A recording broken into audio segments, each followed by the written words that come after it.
السلام علیکم۔ یہ کارآمد ٹپس زندگی بھر نہیں بھول پائیں گے۔ ہفتے میں ایک بار پیزا کھانے سے گلے کی نالی کا کینسر نہیں ہوتا۔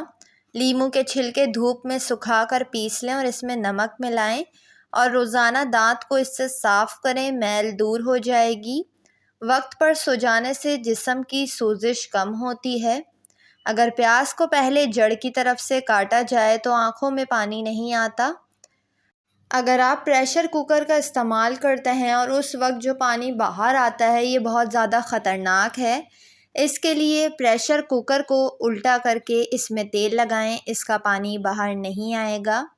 جس گھر میں ماں باپ کے بیچ جھگڑے ہوتے ہیں تو جھگڑا دیکھنے والا بچہ ہمیشہ نافرمان بن جاتا ہے۔ گھر سے باہر نکلتے وقت جیب میں ہری الائچی رکھنے سے دولت آتی ہے۔ رات کو سوتے وقت منہ سے پانی آتا ہو تو اس شکایت کو دور کرنے کے لیے جامن کھائیں، اور ذیابیطیز یعنی شوگر کے مریضوں کے لیے بھی جامن بہترین پھل ہے۔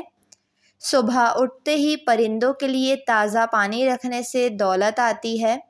شرمیلے اور ذہین لوگ زیادہ قابل اعتبار ہوتے ہیں بنسبت ان لوگوں کے جو بہت زیادہ منہ پھٹ ہوں۔ نبی کریم صلی اللہ علیہ وآلہ وسلم نے فرمایا، جس نے دکھاوے کی خاطر نماز پڑھا یا پڑھتا ہو تو اس نے شرک کیا۔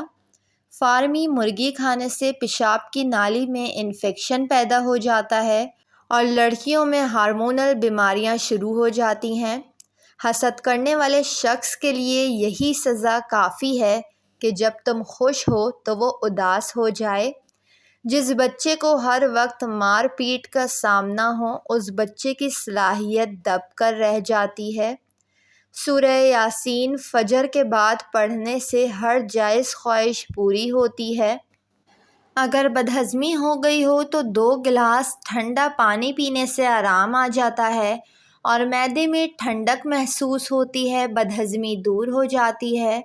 جو آلو زیادہ کھائے اس کا وزن بھی زیادہ ہوتا ہے، کیونکہ آلو کھانے سے وزن میں بہت زیادہ جلدی اضافہ ہو جاتا ہے۔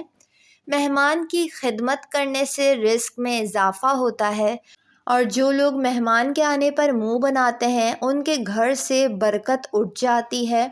اگر آپ 15 منٹ تک اپنے آپ کو کوئی حرکت نہیں دیتے تو آپ بہت جلد سو سکتے ہیں۔ مکھانے کو دودھ میں ڈال کر پینے سے ہڈیوں اور جوڑوں کا درد ختم ہو جاتا ہے، اور بچے کو مکھانے والا دودھ لازمی دیں، اس کی ہڈیوں کے لیے بے حد مفید ہے۔ جو شخص رنج و غم محسوس کرے اور اسے معلوم نہ ہو کہ ایسا کیوں ہو رہا ہے تو وہ شخص اپنے سر کو دھوئے، اس کے غم میں کمی آئے گی اور سر کا بھاری پن محسوس نہیں ہوگا۔ 4 چیزوں سے رزق کی فراوانی رک جاتی ہے۔ نمبر 1 سستی کرنا، نمبر 2 دھوکہ دینا، نمبر 3 نماز نہ پڑھنا یا پابندی سے نہ پڑھنا، نمبر 4 صبح فجر سے طلوع آفتاب تک سونا۔ 3 چیزوں سے رزق میں اضافہ ہوتا ہے۔ نمبر 1 اپنے گناہوں پر مستقل خیرات کرنے سے، نمبر 2 اللہ تعالیٰ کا ذکر کرنا، نمبر 3 رات کو اٹھ کر عبادت کرنے سے۔ جو لوگ برف کا استعمال زیادہ کرتے ہیں ان کا بڑھاپا بہت جلد آتا ہے۔ ویڈیو کو لائک اور چینل کو ضرور سبسکرائب کر لیں۔